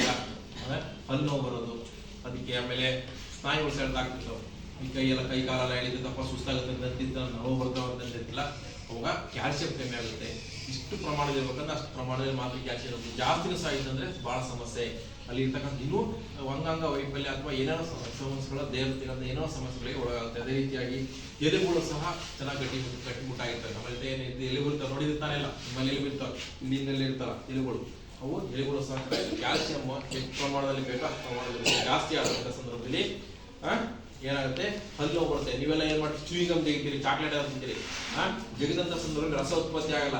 ರಸ ಏನಾಗುತ್ತೆ, ನಾಶ ಆಗುತ್ತೆ. ತೆಗಿತೀರಿ ಅಥವಾ ಏನು ಗುಡ್ಕ ಪಡ್ಕಾಕ್ ತಿಂತೀರಿ, ಅವನ್ನೆಲ್ಲ ತಿಂತೀರಿ, ಪಿ ಕೂತು ಮುಗಿತೀರಿ. ಅಲ್ಲಿರ್ತಕ್ಕಂಥದ್ದು ಏನಾಗುತ್ತೆ, ಅದು ನಿಮ್ಮಲ್ಲಿರ್ತಕ್ಕಂಥ ರಸ ಉತ್ಪತ್ತಿ ಆಗುದಿಲ್ಲ. ರಸ ಉತ್ಪತ್ತಿ ಆದ್ರೆ ಏನು ಹಲ್ಲು ಅಥವಾ ನೋವು ಏನು ಬರೋದಿಲ್ಲ. ನೀರು ಚಲ ಸಹ ಕುಡಿಯಲ್ಲ. ನೀರು ಕುಡಿದಪ್ಪ ಏನೆಲ್ಲ ಹೊರಗಾಗಲೇ ಎದ್ದು ಹೋಗ್ಬೇಕಾಗುತ್ತೆ ಅಂತಂತೀರಿ. ನೀರಿನ ಅಂಶನೂ ಸಹ ಇರ್ಬೇಕಾಗತ್ತೆ. ಯಾಕಂದ್ರೆ ನಾವು ಮಾತನಾಡೋ ಸಂದರ್ಭದಲ್ಲಿ ನಮ್ಗೆ ನೀರಿನ ಅಂಶ ಇರಬೇಕು. ನೀರಿನ ಅಂಶ ಕಮ್ಮಿ ಆತಂದ್ರೆ ಬಾಯಲ್ಲಿ ಒಣಗಾದ ಸಂದರ್ಭದಲ್ಲಿ ಇವೆಲ್ಲ ಹಲ್ಲು ಬರ್ತವೆ. ಜಾಸ್ತಿ ಮಾತಾಡಿ ಕ್ಯಾಲ್ಸಿಯಂ ಕಮ್ಮಿ ಆಗುತ್ತೆ ಅಂತಾರೆ. ಒಂಥರ ಹಲ್ಲೆಲ್ಲ ಉಳ್ಕಲಾಗೋದೆಲ್ಲ ಆಗುತ್ತೆ. ಅಲ್ಲೆಲ್ಲ ಉಳ್ಕಲ್ಲು ಅಥವಾ ಏನೇನಾಗುತ್ತೆ, ಅವು ಕ್ಯಾಲ್ಸಿಯಂ ಕಮ್ಮಿ ಆದಾಗ ಅವೆಲ್ಲ ಆಟೋಮೆಟಿಕಲಿ ಬರುತ್ತೆ. ಅದಕ್ಕೆ ಸಮಾನ ಪ್ರಮಾಣದಲ್ಲಿ ಕ್ಯಾಲ್ಸಿಯಂ ಇರ್ತಕ್ಕಂಥ ಆಹಾರವನ್ನು ಸೇವನೆ ಮಾಡಬೇಕು. ಎಷ್ಟು ಸೇವನೆ ಬೇಕೋ ಅಷ್ಟು ಇರಬೇಕು. ಜಾಸ್ತಿನೂ ಆಗಿಲ್ಲ ಮತ್ತು ಕಮ್ಮಿನೂ ಆಗಿಲ್ಲ. ಹಲ್ಲು ಬಿಟ್ಟರು ಮತ್ತು ಸಹ ಸ್ನಾಯು ಸೆಲ್ಗಳು ಸಹ ಅವೆಲ್ಲ ವೀಕ್ ಆಗುತ್ತೆ ಕ್ಯಾಲ್ಸಿಯಂ ಕಮ್ಮಿ ಆದ್ರೆ. ಅದೇ ರೀತಿ ಎಲುಬುಗಳು ಸಹ ಬೆಳವಣಿಗೆ ಸಹ ಎಷ್ಟು ಪ್ರಮಾಣದಲ್ಲಿ ಬೇಕೋ ಬರುತ್ತೆ. ಇಲ್ಲಾಂದ್ರೆ ಕ್ಯಾಲ್ಸಿಯಂ ಕಮ್ಮಿ ಆಗ್ತಂದ್ರೆ ಏನಾಗುತ್ತೆ, ಏನೇನಾಗುತ್ತೆ, ಏನಾಗುತ್ತೆ, ಕ್ಯಾಲ್ಸಿಯಂ ಕಮ್ಮಿ ಆಗ್ತಂದ್ರೆ ಇದಾಗುತ್ತೆ. ಅದೇ ರೀತಿಯಾಗಿ ಸೋಡಿಯಂ ಇದು ಅತ್ಯಂತ ಪ್ರಮಾಣ ಬೇಕಾದಂತಹ ಅಂಶ. ಸೋಡಿಯಂ ಇಲ್ಲ ಅಂತಂದ್ರೆ ನಮ್ಮಲ್ಲಿರ್ತಕ್ಕಂಥ ಜೀವಕೋಶಗಳಿಗೆ, ವಿಶೇಷವಾಗಿ ನರಕೋಶಗಳಿಗೆ ಇದು ಅತ್ಯಂತ ಸಹಕಾರಿಯಾಗಿದೆ. ಈ ಸೋಡಿಯಂ ಇಲ್ಲ ಅಂತಂದ್ರೆ ನಾನು ಹೇಳಿದ್ದಲ್ಲ, ಸೋಡಿಯಂ ಪ್ರಮಾಣ ಕಮ್ಮಿ ಆಗ್ತದೆ. ನಮ್ಮಲ್ಲಿರ್ತಕ್ಕಂಥ ಜೀವಕೋಶಗಳು ಯಾವ ಇರ್ತವೆ, ಮೂತ್ರಪಿಂಡ ಅಥವಾ ಜಠರ ಅಥವಾ ಲಿವರ್ ಏನಂತೀವಲ್ಲ, ಅವೆಲ್ಲ ಸೋಡಿಯಂ ಪ್ರಮಾಣ ಕಮ್ಮಿ ಆಗ್ತಂದ್ರೆ ಅವು ವೀಕ್ನೆಸ್ ಆಗಿ ಇದಾಗುತ್ತೆ. ಗೊತ್ತಾಯ್ತಾ? ಅವು ಕಮ್ಮಿ ಆಯ್ತು ಅಂದ್ರೆ ವೀಕ್ನೆಸ್ ಆಗಿ ನಾವು ಬಹಳ ಸುದೀರ್ಘವಾದಂತಹ ಕಾಯಿಲೆಗಳಿಗೆ ಒಳಗಾಗ್ತೀವಿ. ದೀರ್ಘಕಾಲ ಇರ್ತಕ್ಕಂಥ ಕಾಯಿಲೆ ಒಳಗಾಗ್ತೀವಿ. ಅವಕ್ಕೆ ಸೋಡಿಯಂ ಎಷ್ಟು ಮುಖ್ಯವೋ ಅಷ್ಟು ಪ್ರಮಾಣದಲ್ಲಿರ್ತಕ್ಕಂಥ ಜೀವಕೋಶಗಳನ್ನ ಬೆಳವಣಿಗೆ ಆಗೋದಕ್ಕೆ ಅಷ್ಟು ಮುಖ್ಯ. ಅದು ಕಮ್ಮಿನೂ ಸಹ ಆಗಿಲ್ಲ, ಜಾಸ್ತಿನೂ ಆಗಿಲ್ಲ. ಕಡಿಮೆ ಪ್ರಮಾಣದಂತಹ ಕೆಲವೊಂದು ವೈಫಲ್ಯಗಳನ್ನ ಒಳಗೊಳ್ತೀವಿ. ಜಾಸ್ತಿ ಆತಂದ್ರೆ ಅದಕ್ಕೂ ಸಹ ಅನಾರೋಗ್ಯಕ್ಕೂ ಸಹ ತುತ್ತಾಗ್ತೀರಿ. ನಮ್ಗೆ ಎಷ್ಟು ಪ್ರಮಾಣದಲ್ಲಿ ಬೇಕೋ 1% 2% ಜಾಸ್ತಿ ಆದ್ರೆ ಏನಾರ ಇಂಬ್ಯಾಲೆನ್ಸ್ ಅಂತಂದ್ರೆ ಬ್ಯಾಲೆನ್ಸ್ ಮಾಡ್ಕೋಬಹುದು. ಅದು ಜಾಸ್ತಿ ಆತಂದ್ರೆ ಬ್ಯಾಲೆನ್ಸ್ ಅದನ್ನ ಕಡಿಮೆ ಮಾಡ್ಕೊಳ್ಳೋದು ಸಹ ಕಷ್ಟ. ಕಡಿಮೆ ಇತ್ತಂದ್ರೆ ಜಾಸ್ತಿ ಮಾಡ್ಕೊಳ್ಳೋದು ಸಹ ಕಷ್ಟ. ಅದನ್ನ ಸುದೀರ್ಘವಾದ ವೈದ್ಯರ ಬಳಿ ಚಿಕಿತ್ಸೆಯನ್ನ ಪಡ್ಕೊಳ್ಬೇಕಾಗುತ್ತೆ. ಅದೇ ರೀತಿಯಾಗಿ ಅಯೋಡಿನ್, ನಮ್ಮಲ್ಲಿ ಇರ್ತಕ್ಕಂಥ ಹಾರ್ಮೋನ್ಸ್, ಉಪ್ಪಿನಂಶ ಅಂತೀವಲ್ಲ, ಥೈರಾಕ್ಸಿನ್ ಹಾರ್ಮೋನ್, ನಮ್ಮಲ್ಲಿ ಇರ್ತಕ್ಕಂಥ ಹಾರ್ಮೋನ್ಸ್, ನಮ್ಮ ಬೆಳವಣಿಗೆ ಆಗ್ತಿಲ್ಲ ಹಾರ್ಮೋನ್ಸ್ ಇಂಬ್ಯಾಲೆನ್ಸ್ ಅಂತಂದ್ರೆ ನಮ್ಮಲ್ಲಿ ಅದು ಸಹ ಹೆಣ್ಮಕ್ಳಿಗೆ ಬಹಳ ಮುಖ್ಯ. ಯಾವುದು ಅಯೋಡಿನ್ ಪ್ರಮಾಣ ಕಮ್ಮಿ ಆಗ್ತದೆ, ಉಪ್ಪಿನಾಂಶ ಕಮ್ಮಿ ಆಗ್ತಂದ್ರೆ ಹಾರ್ಮೋನ್ಸ್ ಇಂಬ್ಯಾಲೆನ್ಸ್ ಆಗ್ತವೆ. ಇಂಬ್ಯಾಲೆನ್ಸ್ ಅಂತ ಸಂದರ್ಭದಲ್ಲಿ ನೀವೊಂದು ಕೆಲವೊಂದ್ಸರಿ ಇನ್ಫೆಕ್ಷನ್ ಆಯ್ತು ಅದಾಗಿದೆ ಅಂತ ಹೇಳಿ ಏನ್ ಮಾಡ್ತೀರಿ, ಹಾಸ್ಪಿಟಲ್ಗೆ ಹೋಗ್ತಿರ್ತಾನೆ. ಇದು ಅಯೋಡಿನ್ ಕಮ್ಮಿ, ಉಪ್ಪಿನಾಂಶ ಅಥವಾ ಕೆಲವೊಂದು ಅಂಶಗಳು ಕಮ್ಮಿ ಆದ ಸಂದರ್ಭದಲ್ಲಿ ಈ ರೀತಿ ಆಗುತ್ತೆ. ಇವೇನಿದವಲ್ಲ ಈ ಕಬ್ಬಿಣ, ಕ್ಯಾಲ್ಸಿಯಂ, ಸೋಡಿಯಂ, ಅಯೋಡಿನ್ ಈ 4 ಅಂಶಗಳು ಮಹಿಳೆಯರು ಬಹಳ ಏನಿದ್ರು ನೀವು ಬಹಳ ಕೇರ್ಫುಲ್ ಆಗಿ ಈ ಅಂಶಗಳು ಕಡಿಮೆ ಆಗದಾಗಿ ನೀವು ನೋಡ್ಕೊಳ್ಬೇಕು. ಈ ಕಡಿಮೆ ಆದಂತ ಸಂದರ್ಭದಲ್ಲಿ ಜಾಸ್ತಿ ಅನಾರೋಗ್ಯ ತುತ್ತಾಗೋರೆ ನೀವು. ಕಿಡ್ನಿ ಅಥವಾ ಲಿವರ್ಗಳು ನೀವು ಕೆಲಸ ಮಾಡೋದ್ ಬಿಟ್ಟು ಬರೀ ಕೆಲಸ ಅಂತ ಮಾಡ್ತಾ ಇರ್ತೀರಿ. ಊಟದ ಕಡೆ ಸತ್ವ ಇರ್ತಕ್ಕಂಥ ಆಹಾರವನ್ನ ನೀವು ಸೇವನೆ ಮಾಡೋಂಥ ಸಂದರ್ಭದಲ್ಲಿ ಇವೆಲ್ಲ ಕಮ್ಮಿ ಆಗ್ತವೆ. ಕಮ್ಮಿ ಆದ ಸಂದರ್ಭದಲ್ಲಿ ಅನಾರೋಗ್ಯಕ್ಕೆ ಬಹಳ ತುತ್ತಾಗೋರು ಮಹಿಳೆಯರೇ. ಸರಿಯಾದ ಪ್ರಮಾಣ ಸರಿಯಾದ ವೇಳೆಯಲ್ಲಿ ನೀವು ಊಟ ಆಹಾರವನ್ನು ಸೇವನೆ ಮಾಡಿ, ಪೌಷ್ಟಿಕಾಂಶಯುಕ್ತ ಆಹಾರವನ್ನು ಅಥವಾ ಜೀವಸತ್ವಯುಕ್ತ ಆಹಾರವನ್ನು ಸೇವನೆ ಮಾಡಲಿ ನೀವು 4 ಅಂಶಗಳು ಏನಲ್ಲ ಕಬ್ಬಿಣ, ಕ್ಯಾಲ್ಸಿಯಂ, ಸೋಡಿಯಂ, ಅಯೋಡಿನ್ ಕಡಿಮೆ ಆಗದ ನೋಡ್ಕೊಂಡ್ರೆ ನೀವು ಚೆನ್ನಾಗಿ ಇರ್ತೀರಿ. ಇವಾಗ ಕಮ್ಮಿ ಆದಂತ ಸಂದರ್ಭದಲ್ಲಿ ನಾನಾ ರೋಗಗಳು ನಿಮ್ಮಲ್ಲಿರ್ತಕ್ಕಂಥ ದೇಹದಲ್ಲಿರ್ತಕ್ಕಂಥ ಹಾರ್ಮೋನ್ಸ್ ಇಂದ ಹಿಡಿದು ಎಲ್ಲವೂ ಸಹ ಇಂಬ್ಯಾಲೆನ್ಸ್ ಆಗ್ತವೆ. ಇಂಬ್ಯಾಲೆನ್ಸ್ ಅಂದ್ರೆ ಒಂದು ತಪ್ಪಿದ್ರೆ ಕಾಯಿಲೆಗಳು ಅನಾರೋಗ್ಯಕ್ಕೆ ತುತ್ತಾಗ್ತೀರಿ. ಆ ಕಾರಣಕ್ಕೋಸ್ಕರವಾಗಿ ನೀವು ಖನಿಜ ಅಂಶ ಇರ್ತಕ್ಕಂಥ ಆಹಾರವನ್ನ, ಜೀವಸತ್ವ ಇರ್ತಕ್ಕಂಥ ಆಹಾರವನ್ನ, ಪೌಷ್ಟಿಕಾಂಶ ಇರ್ತಕ್ಕಂಥ ಆಹಾರವನ್ನ ಸರಿಯಾಗಿ ತಿನ್ಬೇಕಾಗತ್ತೆ. ನೀವು ಸರಿಯಾಗಿ ಅದನ್ನ ಬಿಟ್ಟು ಏನ್ ಮಾಡ್ತೀರಿ, ಜಂಕ್ ಫುಡ್ಗಳಿಗೆಲ್ಲ ಹೋಗ್ತೀರಿ. ಜಂಕ್ಸ್ ಫುಡ್ ಇಲ್ಲಿ ಬೀದಿಯಲ್ಲಿ ಮಾರ್ತಕ್ಕಂಥವನ್ನ ಆಹಾರವನ್ನ ಅಥವಾ ಇನ್ನಿತರೆ ಫಾಸ್ಟ್ ಫುಡ್ ಎಲ್ಲ ಸೇವನೆ ಮಾಡ್ತೀವಿ. ಅವರಲ್ಲಿ ಏನು ಅಂಶ ಇರೋ ಅದು ಕೆಮಿಕಲ್ ಅಂಶ ಆಗುತ್ತೆ. ಆ ಕೆಮಿಕಲ್ ಅಂಶದಿಂದ ಇನ್ನು ನಾಶವಾಗ್ತಿರೋ ಹೊತ್ತು ಕಮ್ಮಿ ಆಗೋದಿಲ್ಲ. ಡಯಟ್ ಅಂತ ಮಾಡ್ತೀರಿ. ಡಯಟ್ ಅಂತ ಮಾಡೋ ಸಂದರ್ಭದಲ್ಲಿ ಇವೆಲ್ಲ ಸತ್ತುಗಳು ಕಮ್ಮಿ ಆದ ಸಂದರ್ಭದಲ್ಲಿ ನೀವು ವೀಕ್ನೆಸ್ಗಳಾಗಿ ಇದಾಗ್ತೀರಿ, ಬಹಳ ನೋಡೋಕೆ ಆರೋಗ್ಯ ಆಗ್ತೀರಿ. ನಿಮ್ಮಲ್ಲಿ ಬೆಳವಣಿಗೆ ಸಹ ಸರಿಯಾದ ಪ್ರಮಾಣದ ಆಗಿಲ್ಲ. ಹಾಗಾಗಿ ಯಾವ ಅಂಶಗಳನ್ನ ಜೀವಸತ್ವಗಳಾಗಿರ್ಬೋದು ಅಥವಾ ಖನಿಜ ಅಂಶಗಳಾಗಿರ್ಬೋದು, ಪೌಷ್ಟಿಕಾಂಶಗಳನ್ನು ಒಳಗೊಂಡಂತ ಆಹಾರವನ್ನ ನೀವು ಮಹಿಳೆಯರು ಕಡ್ಡಾಯವಾಗಿ ಸೇವನೆ ಮಾಡಿದಾಗ ನೀವು ಉತ್ತಮವಾದ ಆಹಾರವನ್ನ ಸೇವನೆ ಮಾಡೋದ್ರಲ್ಲಿ ಉತ್ತಮವಾದಂತ ಜೀವನ ಮತ್ತು ಉತ್ತಮವಾದ ಆರೋಗ್ಯವನ್ನ ನೀವು ಹೊಂದುವುದಕ್ಕೆ ಸಾಧ್ಯವಾಗುತ್ತೆ. ಇವಿಷ್ಟು ಸಮತೋಲನ ಆಹಾರದಲ್ಲಿ ಬರ್ತಕ್ಕಂಥ ಅಂಶಗಳು. ಈ ಅಂಶಗಳನ್ನ ನೀವು ಸಮ ಪ್ರಮಾಣದಲ್ಲಿ ಅಥವಾ ಸರಿಯಾದ ರೀತಿಯಲ್ಲಿ ನೋಡಿದಂತ ಸಂದರ್ಭದಲ್ಲಿ ನೀವು ಚೆನ್ನಾಗಿರ್ತೀರಿ. ಎಷ್ಟು ಆರೋಗ್ಯವಾಗಿತ್ತೋ ಅಷ್ಟು ನೀವು ಲವಲವಿಕೆಯಿಂದ ಇರ್ತೀರಿ. ಅಂದರೆ ನಿಮ್ಮ ಜೀವನವೂ ಸಹ ಕೊನೆಯವರೆಗೂ ಸಹ ನೀವು ಯಾವುದೇ ಅನಾರೋಗ್ಯಕ್ಕೆ ತುತ್ತಾಗದ ರೀತಿಯಲ್ಲಿ ಇರ್ತೀರಿ. ನಮಗೆ ಎಷ್ಟು ಪ್ರಮಾಣದಲ್ಲಿ ಆಹಾರ ಬೇಕೋ ಅಷ್ಟು ಪ್ರಮಾಣದಲ್ಲಿ ಮಾತ್ರ ಸಮತೋಲನಕ್ಕಂಥ ಆಹಾರವನ್ನ, ಪೌಷ್ಟಿಕಾಂಶಯುಕ್ತ ಆಹಾರವನ್ನ ತಿನ್ನಲೇಬೇಕಾಗುತ್ತೆ. ಯಾಕಂದ್ರೆ ನಿಮ್ಮ 18 ವರ್ಷವರೆಗೂ ಸಹ ನಿಮ್ಮ ಬೆಳವಣಿಗೆ ಇರುತ್ತೆ. 18 ವರ್ಷ ಆದ್ಮೇಲೆ ನಮ್ಮ ಬೆಳವಣಿಗೆ ಇದ್ದೇ ಇರುತ್ತೆ. ಅದು ಸ್ವಲ್ಪ ಪ್ರಮಾಣ, ಅಂದ್ರೆ ಏನ್ ಕುಂಟುತ್ತಾ ನಡೀತಾ ಅಂತ ಅಂತೀವಲ್ಲ ಆ ರೀತಿ ಸ್ವಲ್ಪ ಪ್ರಮಾಣದಲ್ಲಿ ನಡೀತಾ ಇರುತ್ತೆ. ಹೋಗ್ತಾನೆ ಅಲ್ಲಿವರೆಗೂ ಸಹ ನೀವು ಸಮ ಪ್ರಮಾಣ ಒಳ್ಳೆ ಕೆಲಸವನ್ನು ಮಾಡ್ಕೊಂಡು ಮೂಳೆಗಳನ್ನು ಇರ್ತಕ್ಕಂಥ ಆಗಿರ್ಬೋದು, ಯಾವುದೇ ದೇಹದಲ್ಲಿರ್ತಕ್ಕಂಥ ಯಾವುದೇ ಅಂಶಗಳನ್ನ ನೀವು ಕಡಿಮೆ ಆಗದ ರೀತಿಯಲ್ಲಿ ಉತ್ತಮ ಆಹಾರವನ್ನು ಸೇವನೆ ಮಾಡಿ ನೀವು ಇರಬೇಕಾಗುತ್ತೆ. ಇದು ಸಮತೋಲನ ಆಹಾರದಲ್ಲಿ ಇರ್ತಕ್ಕಂತಹ ಅಂಶಗಳು. ಯಾವುದು ಖನಿಜಾಂಶಗಳು, ಜೀವಸತ್ವಗಳು ಮತ್ತು ಪೌಷ್ಟಿಕಾಂಶಗಳು. ಎಷ್ಟು ಮುಂದಿನ ತರಗತಿಯಲ್ಲಿ ಇದರಿಂದ ಏನೇನು ಅನಾನುಕೂಲ ಅಥವಾ ಅನುಕೂಲ ಬಗ್ಗೆ ಇಟ್ಕೊಳ್ಳುತ್ತೆ. ಮುಂದಿನ ತರಗತಿಯಲ್ಲಿ ಮುಂದಿನ ಬಗ್ಗೆ ತಿಳಿಸ್ಕೊಡ್ತೀವಿ. ನೀವು ಏನೇ ತಿಳ್ಕೊಂಡಿರೋದ್ರ ಬಗ್ಗೆ ನಿಮ್ಮಲ್ಲಿ ಯಾರಾದ್ರೂ ಅಭಿಪ್ರಾಯವನ್ನ ವ್ಯಕ್ತಪಡಿಸಬಹುದು. ಸಮತೋಲನ ಆಹಾರವನ್ನ ಬಗ್ಗೆ ನಾನು ನಿಮ್ಗೆ ಹೇಳ್ಕೊಟ್ಟೆ. ಏನು ತಿಳಿಸ್ಕೊಡ್ತಾನೆ ತಿಳಿಸ್ಕೊಟ್ಟಿದ್ದಾನೆ. ಸಮತೋಲನ ಆಹಾರವನ್ನ ಕಮ್ಮಿ ಆಹಾರವನ್ನು ಸೇವನೆ ಮಾಡೋದ್ರಿಂದ ಯಾವ ರೀತಿಯಾಗಿ ಉತ್ತಮ ಆರೋಗ್ಯವನ್ನ ಕಾಪಾಡ್ಕೊಳ್ತೀವಿ. ಸಮತೋಲನ ಆಹಾರವನ್ನ ರೀತಿಯಲ್ಲಿ ಸರಿಯಾದ ಆಹಾರವನ್ನು ಸೇವನೆ ಮಾಡೋದಿದ್ರೆ ಕಮ್ಮಿ ಪ್ರಮಾಣ ಅಥವಾ ಜಾಸ್ತಿ ಪ್ರಮಾಣ ಮತ್ತು ದೇಹದಲ್ಲಿ ಶರೀರದಲ್ಲಿ ಆಗತಕ್ಕಂತಹ ಬೆಳವಣಿಗೆ ಅಥವಾ ಯಾವ ರೀತಿ ಆಗುತ್ತೆ ಅನ್ನೋ ಬಗ್ಗೆ ತಿಳಿಸ್ಕೊಡಿದ್ದೀನಿ. ನಿಮಗೆ ಇದರಲ್ಲಿ ಸಮತೋಲನ ಆಹಾರ ಅಥವಾ ಖನಿಜಾಂಶಗಳು ಕಮ್ಮಿ ಆದ ಸಂದರ್ಭದಲ್ಲಿ ಯಾವ ರೀತಿ ಆಗುತ್ತೆ, ಜೀವಸತ್ವಗಳು ಕಮ್ಮಿ ಆದ ಸಂದರ್ಭದಲ್ಲಿ ಯಾವ ರೀತಿ ಆಗುತ್ತೆ, ಅಥವಾ ಪೌಷ್ಟಿಕಾಂಶಗಳನ್ನ ಆಹಾರವನ್ನ ಸೇವನೆ ಮಾಡೋದು ಯಾವ ರೀತಿ ತೊಂದರೆ ಆಗುತ್ತೆ ಅನ್ನೋ ಬಗ್ಗೆ ಯಾರಾದರೂ ತಿಳಿಸ್ಬೋದು. ಜೀವಸತ್ವ ಕಮ್ಮಿ ಆದ ಸಂದರ್ಭದಲ್ಲಿ ಏನೇ ತೊಂದರೆ ಆಗುತ್ತೆ ಅಂತ ಹೇಳ್ತೀರ ಯಾರ ಅಲ್ಲಿ ತಿಳಿಸ್ಕೊಟ್ಟಿನಲ್ಲ ನಿಮ್ಗೆಲ್ಲ ಹಿಂದಿನ ತರಗತಿಯಲ್ಲ ತಿಳಿಸ್ಕೊಟ್ಟಿನಿ. ಅಷ್ಟೇ ಮೊದಲಿಗೂ ಸಹ ಇವಾಗಲೂ ಸಹ ತಿಳಿಸ್ಕೊಟ್ಟಿದ್ದಾನೆ. ಜೀವಸತ್ವವನ್ನ ಕಡಿಮೆ ಆದಂತ ಸಂದರ್ಭದಲ್ಲಿ ಎ ಜೀವಸತ್ವ, ಬಿ ಜೀವಸತ್ವ, ಸಿ ಜೀವಸತ್ವ, ಡಿ ಜೀವಸತ್ವ, ಇ ಜೀವಸತ್ವ, ಕೆ ಜೀವಸತ್ವ, ವಿಟಮಿನ್ಸ್ ಅಂತೀವಲ್ಲ, A vitamin, B vitamin, C vitamin, D vitamin, ಪೌಷ್ಟಿಕಾಂಶ ಅಂತಾರೆ. ಎ ಬಿ ಸಿ ಅವರಿಗೂ ಜೀವಸತ್ವ ವಿಟಮಿನ್ಸ್ ಅಂತಾರೆ. ಪುನಃ ಪೊಟ್ಯಾಷಿಯಂ ಇದು ಪೋಷಕಾಂಶ, ಡಿ ಅಥವಾ ಇ ಕೆ ಅನ್ನ ಪೋಷಕಾಂಶ ಅಥವಾ ಜೀವಸತ್ವಗಳನ್ನು ಸಹ ಅಂತೀವಿ. ಇವು ಕಮ್ಮಿ ಆದ ಸಂದರ್ಭದಲ್ಲಿ ಏನೇನು ತೊಂದರೆ ಆಗುತ್ತೆ ಅಂತ ಹೇಳ್ತೀರಾ? ಯಾರು ಹೇಳ್ಬೋದು? ಎ ವಿಟಮಿನ್ ಕಮ್ಮಿ ಆದ್ರೆ ಏನಾಗುತ್ತಮ್ಮ? ಕಣ್ಣು ಮಂಜಾಗುತ್ತದೆ ಕೊರತೆ ಮತ್ತೆ ಕೆಲಸ ಸುಸ್ತಾಗೋದು ಅಂತೆಲ್ಲ ವಿಟಮಿನ್ ಎಲ್ಲ ಕಮ್ಮಿ ಆಗುತ್ತೆ. ಬಿ ವಿಟಮಿನ್ ಕಮ್ಮಿ ಆದ್ರೆ ಯಾರು ಹೇಳ್ತೀರಿ? ಬಿ ವಿಟಮಿನ್ ಕಮ್ಮಿ ಆದ್ರೆ ಏನಾಗುತ್ತೆ? ನಿಮ್ಮ ಜೀರ್ಣಾಂಗ ಪ್ರಕ್ರಿಯೆ ಚೆನ್ನಾಗಾಗುತ್ತಾ? ಚೆನ್ನಾಗಲ್ಲ. ಮತ್ತೆ ಬಿ ವಿಟಮಿನ್ ಕಮ್ಮಿ ಆದ್ರೆ ಅವೆಲ್ಲ ನರ ದೌರ್ಬಲ್ಯ ಕೂಡ ಆಗ್ತದೆ. ನರ್ವ್ಸ್ ವೀಕ್ನೆಸ್ ಅಂತೀವಿ ಗೊತ್ತಾನೆ. ಬಿ ವಿಟಮಿನ್ ಕಮ್ಮಿ ಆದ್ರೆ ಅದೆಲ್ಲ ಆಗುತ್ತೆ. ಅದೇ ರೀತಿಯಾಗಿ ಅದನ್ನೇ ಈಗಲೇ ಇತ್ತೀಚಿನ ದಿನಗಳಲ್ಲಿ ವಿಟಮಿನ್ ಬಿ ಎಂಬ ಕಾಯಿಲೆ ಬರ್ತಿದೆ. ಯಾವ ತರ ಹೋಗ್ಲಿ ವಿಟಮಿನ್ ಬಿ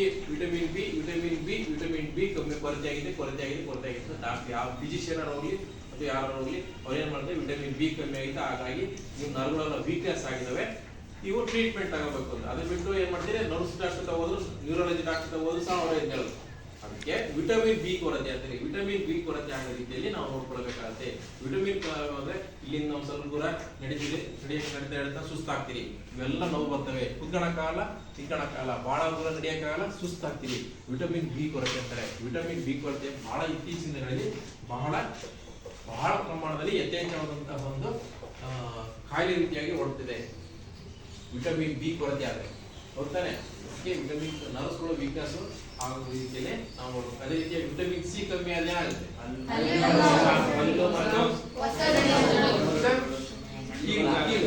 ಕೀಲೆಲ್ಲ ನೋವು ಬರ್ತದೆ, ಅಲ್ಲೆಲ್ಲ ಜಾಯಿಂಟ್ ಎಲ್ಲ ನೋವು ಬರ್ತಾ ಇದೆ. ಅದಕ್ಕೆ ಕಮ್ಮಿ ಆಗೋ ರೀತಿಯಲ್ಲಿ ನಾವು ನೋಡ್ಬೇಕು. ಅದೇ ರೀತಿಯಾಗಿ ಪೋಷಕಾಂಶ ಡಿ ಅಥವಾ ವಿಟಮಿನ್ ಡಿ ಕೊರತೆ ಆದ್ರೆ ಏನಾಗುತ್ತೆ,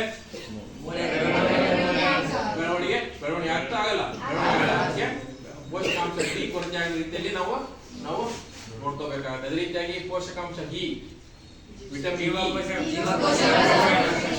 ರಕ್ಷಣೆ ಮಾಡಬಹುದು, ಅದು ರಕ್ಷಣೆ ಮಾಡ್ತಿದ್ರೆ ಡ್ಯಾಮೇಜ್ ಆಗಂತ ಸಂದರ್ಭ ಇರುತ್ತೆ. ಹಾಗಾಗಿ ವಿಟಮಿನ್ ಇ ಕೊರತೆ ಆಗುತ್ತೆ ನೋಡಬಹುದು. ಅದೇ ರೀತಿಯಾಗಿ ವಿಟಮಿನ್ ಕೆ ರಕ್ತ ಹೆಪ್ಪುಗಟ್ಟಾಗ ರೀತಿಯಲ್ಲಿ ಅದು ಇರ್ತಕ್ಕಂಥ ಕೆಲವೊಂದು ಸೊಪ್ಪು ಅಥವಾ ಮೆಡಿಸಿನ್ ಗಳನ್ನ ತಿನ್ಬೇಕಾಗುತ್ತೆ. ಮೆಂತ್ಯ ಸೊಪ್ಪು ಅದನ್ನ ತಿಂದ್ರೆ ಏನಾಗುತ್ತೆ, ರಕ್ತ ಸರಾಗವಾಗುತ್ತೆ. ಅದೇ ರೀತಿಯ ಪುದೀನ ಸೊಪ್ಪು ಅಥವಾ ಇಲ್ಲಿತ್ತಲ್ಲ ಆ ಸೊಪ್ಪು ತಿನ್ಬಾರದು, ರಕ್ತ ಹೆಪ್ಪುಗಟ್ಟುತ್ತದೆ. ಕೆಲವರು ಡಾಕ್ಟರ್ ತಗೋರಿ, ಯಾರು ನ್ಯೂರಾಲಜಿ ಡಾಕ್ಟರ್ ನರ ಡಾಕ್ಟರ್ ತಗೋರಿ, ಕೆಲವೊಂದು ಸೊಪ್ಪುಗಳನ್ನ ನಿಮ್ಮಲ್ಲಿ ಇರ್ತಕ್ಕಂಥ ರಕ್ತ ಹೆಪ್ಪುಗಟ್ಟು ಇದಾಗಿತ್ತಂತಂದ್ರೆ ಇವಾಗ ಸ್ಕ್ಯಾನಿಂಗ್ ಮಾಡೋ ಸಂದರ್ಭದಲ್ಲಿ ಈ ಮೆದುಳಲ್ಲಿ ಫ್ಯಾಟ್ ಆಗಿರ್ತಕ್ಕಂಥದ್ದಲ್ಲ, ಅದು ಏನಾಗಿತ್ತು, ಫ್ಯಾಟ್ ಆಗಿರುತ್ತೆ, ರಕ್ತ ಹೆಪ್ಪುಗಟ್ಟಿರ್ತಂದ್ರೆ ಅದು ಸ್ಟ್ರೋಕ್ ಆಗಿರ್ತಂದ್ರೆ ಅವರು ರಕ್ತ ಹೆಪ್ಪುಗಟ್ಟಿರುತ್ತೆ. ಸ್ಟ್ರೋಕ್ ಸುಮ್ಮನೆ ಆಗೋದಿಲ್ಲ, ಟೆನ್ಷನ್ ಅಥವಾ ರಕ್ತ ಸಂಚಾರ ನಿಂತ ಸಂದರ್ಭದಲ್ಲಿ ಅಥವಾ ಯಾವುದೋ ಒಂದು ಜಾಗದಲ್ಲಿ ರಕ್ತ ಹೆಪ್ಪುಗಟ್ಟಿರುವಂತಹ ಸಂದರ್ಭದಲ್ಲಿ ಅದು ಸ್ಟ್ರೋಕ್ ಅಥವಾ ಏನ್ ಪಾರ್ಶ್ವವಾಯುತ ಲಕ್ವಾತ ಏನಿದೀವ ಅದು ಒಳಗಾಗುತ್ತೆ, ಅಲ್ಲಿ ರಕ್ತ ಹೆಪ್ಪುಗಟ್ಟಿರುತ್ತೆ. ಅದಕ್ಕೆ ಅವ್ರ ಏನ್ ಸಂದರ್ಭದಲ್ಲಿ ಕೆಲವೊಂದು ರಕ್ತ ಸರಾಗವಾಗೋ ರೀತಿ ಹರಿವಾಗಿ ಒಂದನ್ನ ಟ್ಯಾಬ್ಲೆಟ್ ಕೊಡ್ತಾರೆ. ಆ ಕೊಟ್ಟಂತಹ ಸಂದರ್ಭದಲ್ಲಿ ಕೆಲವು ಆಹಾರವನ್ನು ಇಂಥ ಆಹಾರಗಳನ್ನ ಸೇವನೆ ಮಾಡಬೇಡ್ರಿ ಅಂತಂತಾರೆ.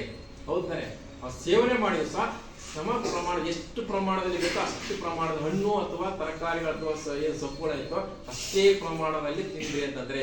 ಕೆಲವೊಂದು ಆಹಾರ ಪದ್ಧತಿಯಲ್ಲಿ ಅವ್ರನ್ನ ತಿನ್ನಲೇಬೇಡ್ರಿ ಅಂತಂದ್ರೆ, ಹಾರ್ಟ್ ಅಟ್ಯಾಕ್ ಆದಂತಹ ಸಂದರ್ಭದಲ್ಲಿ ಅಥವಾ ಶುಗರ್ ಅಂತ ಸಂದರ್ಭದಲ್ಲಿ ಅಥವಾ ಕಿಡ್ನಿ ಫೇಲ್ಯೂರ್ ಅಂತ ಸಂದರ್ಭದಲ್ಲಿ ಅಥವಾ ಆಮೇಲೆ ಏನು ಸ್ಟ್ರೋಕ್ ಆದ ಸಂದರ್ಭದಲ್ಲಿ ಕೆಲವೊಂದು ಹಣ್ಣುಗಳು ಅಥವಾ ತರಕಾರಿಗಳನ್ನ ಕೊನೆಯ ಜೀವ ಇರುವವರೆಗೂ ಸಹ ತಿನ್ಬೇಡ್ರಿ ಅಂತಾರೆ. ತಿನ್ನಬೇಕು ಅಂತಂದ್ರೆ ಇವತ್ತು ತಿಂದ್ರೆ ಒಂದು ವಾರ ಅಥವಾ 10-15 ದಿವಸ ಅಥವಾ ಅಷ್ಟರ ನಂತರ ಊಟ ಮಾಡ್ರಿ ಅಂತಾರೆ. ಹೌದಾನೆ? ಯಾಕಂದ್ರೆ ಅಲ್ಲಿ ತಿಂದಂತ ಪ್ರಮಾಣದಲ್ಲಿ ಅಲ್ಲಿರ್ತಕ್ಕಂಥ ಅಂಶಗಳು ಜಾಸ್ತಿ ಆಗಿ ನಿಮ್ಮ ದೇಹವನ್ನ ಚಲನೆಯಲ್ಲಿ ರೀತಿಯಲ್ಲಿ ಇಡಕ್ತಿರಲ್ಲ. ಅದಕ್ಕೆ ಏನ್ ಮಾಡ್ತಾರೆ, ಇಷ್ಟು ಒಂದು ಸೇಬಣ್ಣು ತಿನ್ರಿ ಅಂತಾರೆ, ಒಂದು ಪೀಸೆ ತಿನ್ರಿ ಅಂತಾರೆ. ಅದಕ್ಕೆ ಕಿಡ್ನಿ ಫೇಲ್ಯೂರ್ ಅಂತ ಸೇಬಣ್ಣು ತಿನ್ರಿ ಅಂತಾರೆ.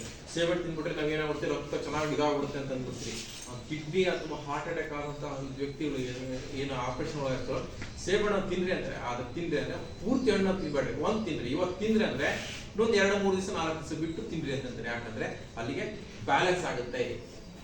ಈಗ ತಿನ್ಬಿಟ್ರಪ್ಪ ಚೆನ್ನಾಗಿ ಊಟ ರಕ್ತ ಸಂಚಲನ ಬೇಕಪ್ಪ ತಿನ್ಬಿಟ್ಟು ಇವತ್ತು ನಾಳೆ ತಿನ್ಬಿಟ್ರೆ ಅಂದ್ರೆ ಅಲ್ಲಿ ನಿಮ್ಗೆ ವೇರಿಯೇಷನ್ ಪುನಃ ವೈದ್ಯರ ಬಳಿ ಹೋಗ್ಬೇಕಾಗುತ್ತೆ. ಹೋಗ್ತಾನೆ ವಿಟಮಿನ್ ಕೆ ಕಮ್ಮಿ ಆಗದ ರೀತಿಯಲ್ಲಿ ನೋಡ್ಕೊಳ್ಬೇಕಾಗುತ್ತೆ. ಅದೇ ರೀತಿಯಾಗಿ ಖನಿಜಾಂಶಗಳು ಅಥವಾ ನೀರಿನ ಅಂಶಗಳು, ನಮ್ಗೆ ಎಷ್ಟು ನೀರಿನ ಅಂಶ ಬೇಕೋ ಅಷ್ಟು ನಮ್ಮಲ್ಲಿ ನಾವು ನಮ್ಮ ದೇಹದಲ್ಲಿ ನೀರಿನ ಅಂಶ ಇರುತ್ತೋ ಅಷ್ಟು ಪ್ರಮಾಣದಲ್ಲಿ ನಾವು ಅವಲೋಕನೆ. ನೀರಿನ ಅಂಶ ಕಮ್ಮಿ ಆಗ್ತಂತಂದ್ರೆ, ಕೆಲವೊಂದೊಂದು ಅಂಶಗಳು ಕಮ್ಮಿ ಆಗ್ತಂತಂದ್ರೆ ನಾವೇನಾಗ್ತಂದ್ರೆ ನಮ್ಮಲ್ಲಿರ್ತಕ್ಕಂಥ ರಾಸಾಯನಿಕ ಪ್ರಕ್ರಿಯೆಯು ಸಹ ಏನಾಗುತ್ತೆ ನಡೆಯುವುದಿಲ್ಲ. ಆ ನೀರಿನ ಅಂಶ ಕಡಿಮೆ ನಮ್ಮಲ್ಲಿರ್ತಕ್ಕಂಥ ಜೀವ ಅಥವಾ ರಾಸಾಯನಿಕ ಪ್ರಕ್ರಿಯೆ ಸರಾಗವಾಗಿ ನಡೆಯಬೇಕು ಅಂತಂದ್ರೆ ನೀರಿನ ಅಂಶ ಸರಾಗವಾಗಿ ನಡೆಯಬೇಕು ಅಂತಂದ್ರೆ ನೀವೇನ್ ತಗೋತೀರ ಕಬ್ಬಿಣ, ಕ್ಯಾಲ್ಸಿಯಂ, ಸೋಡಿಯಂ, ಅಯೋಡಿನ್ ಇವು ಸಹ ಅತ್ಯಂತ ಪ್ರಮುಖವಾದಂತಹ ಅಂಶಗಳಾಗಿರ್ತವೆ ನಮ್ಮಲ್ಲಿರ್ತಕ್ಕಂಥ ಶರೀರದಲ್ಲಿ. ಈ ಅಂಶಗಳನ್ನ ನಾವು ಕಡಿಮೆ ಆಗದ ಹಾಗೆ ನಾವು ನೋಡ್ಕೊಳ್ಬೇಕು. ಕಬ್ಬಿಣ ಅಂಶ ಕಮ್ಮಿ ಆಗೋದಂದ್ರೆ ಏನಾಗುತ್ತಂದ್ರೆ ಹಿಮೋಗ್ಲೋಬಿನ್ ಪ್ರಮಾಣ ಕಮ್ಮಿ ಆಗುತ್ತೆ. ಅದಕ್ಕೆ ಕಬ್ಬಿಣ ಅಂಶ ಕಡಿಮೆ ಆಗದ ರೀತಿಯಲ್ಲಿ ನಾವು ನೋಡ್ಕೊಳ್ಬೇಕಾಗುತ್ತೆ. ಅದೇ ರೀತಿಯಾಗಿ ಕ್ಯಾಲ್ಸಿಯಂ ಕಮ್ಮಿ ಆತಂದ್ರೆ ಏನಾಗುತ್ತೆ ಸ್ನಾಯುಗಳ ಬೆಳವಣಿಗೆ ಆಗುದಿಲ್ಲ, ಎಲುಬುಗಳ ಬೆಳವಣಿಗೆ ಆಗುದಿಲ್ಲ, ಹಲ್ಲು ನೋವುಗಳ ಬೆಳವಣಿಗೆ ಆಗುದಿಲ್ಲ. ಹಿಂಗಿದ್ರೆ ಸ್ನಾಯುಗಳ ಸೆಳೆತ ಆಗುತ್ತೆ, ಹಲ್ಲುಗಳ ನೋವು ಬರುತ್ತೆ, ಎಲುಬುಗಳ ಸಹ ಬೆಳವಣಿಗೆ ಆಗಲ್ಲ. ಯಾಕಂದ್ರೆ ಕ್ಯಾಲ್ಸಿಯಂ ಕಡಿಮೆ ಆಗ್ತಂದ್ರೆ. ಅದೇ ರೀತಿಯಾಗಿ ಸೋಡಿಯಂ ಪ್ರಮಾಣ ಕಮ್ಮಿ ಆದಂತ ಸಂದರ್ಭದಲ್ಲಿ ನಮ್ಮಲ್ಲಿರ್ತಕ್ಕಂತಹ ನರಕೋಶಗಳಿಗೆ, ಜೀವಕೋಶಗಳಿಗೆ ಸರಾಗವಾಗಿ ಏನಾಗುತ್ತೆ ಸೋಡಿಯಂ ಪ್ರಮಾಣ ಸಂಚಲನ ಆಗಲ್ಲ. ಅದಕ್ಕೆ ಸೋಡಿಯಂ ಪ್ರಮಾಣ ಎಷ್ಟು ಪ್ರಮಾಣದಲ್ಲಿ ಬೇಕು ಅಷ್ಟು ಪ್ರಮಾಣದಲ್ಲಿ ಬೇಕು. ಯಾಕಂದ್ರೆ ನಮ್ಮಲ್ಲಿರ್ತಕ್ಕಂಥ ಜೀವಕೋಶಗಳಿಗೆ ಅತಿ ಮುಖ್ಯವಾದಂಥದ್ದು ಸೋಡಿಯಂ ಅನ್ನ ಕಡಿಮೆ ಆಗದ ರೀತಿ ನೋಡ್ತೀವಿ. ಅದೇ ರೀತಿಯಾಗಿ ಅಯೋಡಿನ್ ಪ್ರಮಾಣ ಕಮ್ಮಿ ಆಯ್ತಂದ್ರೆ ನಮ್ಮ ಹಾರ್ಮೋನ್ಸ್ ಇರ್ತಕ್ಕಂಥ ಇಂಬ್ಯಾಲೆನ್ಸ್ ಆಗುತ್ತೆ, ಥೈರಾಕ್ಸಿನ್ ಸಹ ಇಂಬ್ಯಾಲೆನ್ಸ್ ಆಗುತ್ತೆ.